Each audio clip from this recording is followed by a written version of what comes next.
So today's video is about what everyone needs to know about buying or selling a condo in the state of Florida. I am going to list a condo in Destin in a couple of weeks, and I'm also working with a buyer who wants to purchase one. There are a lot of very important questions that you need to know, either as a seller or as a buyer. So I'm trying to sum it up in this video. I'd like to take a moment to welcome you to my channel, Sabina Robertson with Sea House Realty, and I help buyers and sellers here in the Panhandle. So if you ever have any questions, please always feel free to reach out to me, and don't forget to subscribe to my channel and like my video. So with further ado, let's go ahead and jump into this hot topic about condos in the state of Florida. Things have changed a lot over the last year, and there's a lot that you need to know. And I like to use the analogy, if you're joining a beach club or a golf club or a country club, there are so many different variables that you need to familiarize yourself with, and I think the same applies to condos, so stay tuned. So the very first document I'm going to start with is the Estoppel certificate, usually requested by the title company in order to get clear title. And also it is paid by the seller $299, and if there is a rush order put on, then there could be an additional fee. Once the request has been submitted, the Homeowner Association has to complete it within 10 days. And why is that document so important? It actually shows the buyer and the title company, in order to give you clear title, what the special assessments are, if any, what are the monthly fees, quarterly or annually, and if the current seller has any outstanding balances. The next document is the Condo Questionnaire that is typically asked by the lender. Each lender has their own form, and the association has to complete that. And what are they looking for? They're looking for to see how many investors and how many permanent residents, owners live in the condo. And these are all variables that affect if the lender can finance the condo. So there are certain lenders in this area who have an approval of a whole list of condos that they are ready to go and finance. If you're working with an out-of-town lender, they're going to have to request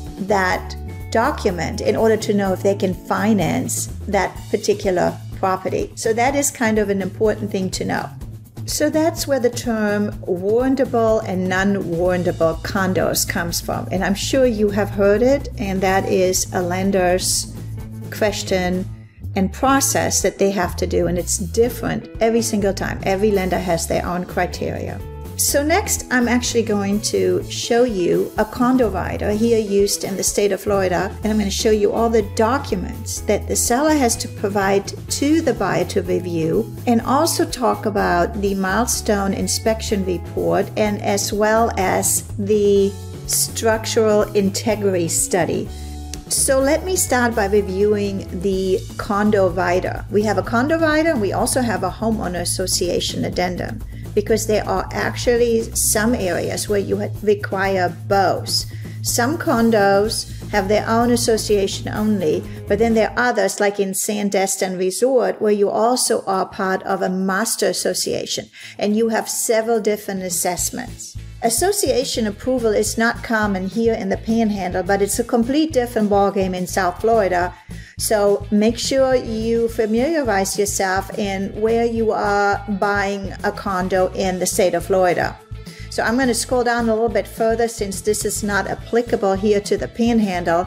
But next, this section will show you the assessments, and if they are paid monthly, quarterly, or semi-annual or annual. So as you are scrolling down, it is really, really important that you read this rider carefully. Please don't just sign it without knowing what you're signing. It is your responsibility as a buyer to understand it, and as a seller, you also need to read through it, because it can potentially cause the buyer to cancel the contract right before closing. So know what you're signing. If you are a seller and you are aware of any upcoming special assessment, you need to disclose it. Disclose, disclose, disclose. Buyers, you need to have a chance to review the meeting minutes because maybe there is a discussion about an exterior painting coming up. Maybe there is not an approved special assessment, but maybe next year there will be. Now this section, the disclosure section, is something that both buyers and sellers need to really be aware of. It is the seller's responsibility to provide these documents to the buyers. As a buyer, sometimes Homeowner Association will not provide these documents. So your real estate professional can help you, the seller, request them. But let's take a quick look at the ones that you need. So you need to provide a current copy of the Declaration of Condominiums, the Article of Incorporation of the Association, the bylaws and rules. My friends, buyers, you need to read them. Those are crucial. What if you have 3 dogs? I had a buyer who had 3 puppy dogs, and he wanted to buy a condo. But the condo only allowed you to have 2, so he could never move forward purchasing in this particular building. What if you have a big pickup truck and you can't park it? What if you're planning to rent it out and there are rules that allow a minimum of 3 or 4 rentals or maybe a monthly rentals? It is your due diligence as a buyer to understand what your restrictions are. Now, your real estate professional will help you guide through this, but ultimately you need to read it. So here is where it becomes also very important. A copy of the most recent year-end financial information. Why is that important? Does the Homeowner Association have a good reserve? Do they have funds in the reserve that if something happens to the building, they have the money to repair it? Or if that fund, that budget is low, you know they're going to come after you to ask for a special assessment. And that could be as much as $30,000 to $50,000 per unit owner. So do know that for sure. Even the frequent asked question and answer document. So make sure, and look, this is where you all have to pay attention. Answer documents more than 3 days, excluding Saturday, Sunday, and legal holidays prior to execution of the contract. Yeah, so really it is your responsibility as a seller to provide these, and you as a buyer, it is your due diligence to understand and take the time to read through these documents. Now, full disclosure, I'm not an attorney and I cannot give any legal advice, but I am just reading out the contract to you, what it says, so that you kind of know what to look for when you are signing this document. Sellers, look at this. Buyers as well. This agreement is voidable by buyer by delivering written notice of the buyer's intention to cancel within 3 days after the date of execution of this agreement by the buyer and receipt of the buyer of a current copy of all those documents. So what should you do? As seller, you should have all those documents and you go and give them to the buyer before they sign this contract, and then you won't have a problem. This takes time to gather these documents, and then you can have the buyer sign off that they have received the document described in paragraph 5, and now everyone is in compliance. So that's just for all the documents, the disclosure forms. So sellers, have all those documents ready. Provide them to the buyer before you go under contract, and then have them sign this box that the buyer has received all the documents described in paragraph 5, and buyers, you have ample of time to review them and know exactly what you can do with this particular condo unit. Now I'm going to scroll down a little bit further because the last section is new and it is very, very confusing, and you do need to pay attention to this.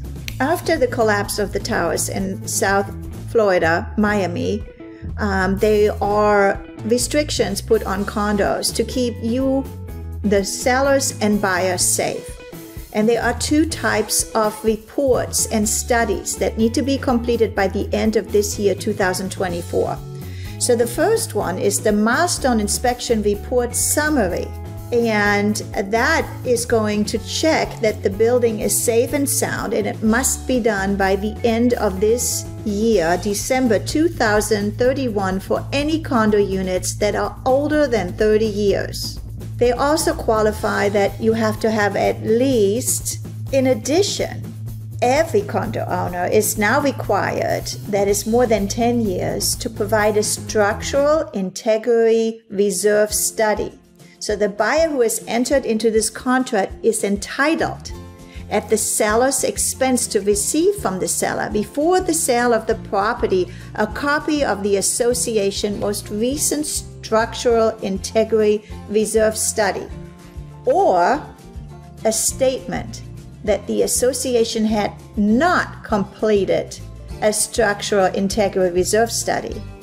Well, be aware that that has to happen legally. And if it's not done, it will come in the future. And if they find any problems, then there will be indeed a special assessments coming up. So if your head is not already spinning like mine's by going through all these different requirements when buying and selling a condo, just be aware, be educated, and understand what you are buying. Oh my gosh, can there be even more with condos? So stay tuned. Whether buying or selling a condo, there's a lot to know. And I hope you take away from this video that you have a professional to guide you through this process, because you need to be protected. You need to understand and take the time to read through these documents and all that is involved, because it is your responsibility. I hate for you to purchase a condo to find out later down the road that you cannot have more than 2 pets, or that your truck can't be parked in the driveway, or that there is a huge special assessment coming up and you are not prepared to plan for it. Do your research and your homework, and then you are ready to go. I hope you enjoyed this video. I would love to hear your comments. Please let me know how I can help you. I'm always here for you. Until the next time, auf Wiedersehen, tschüss und goodbye.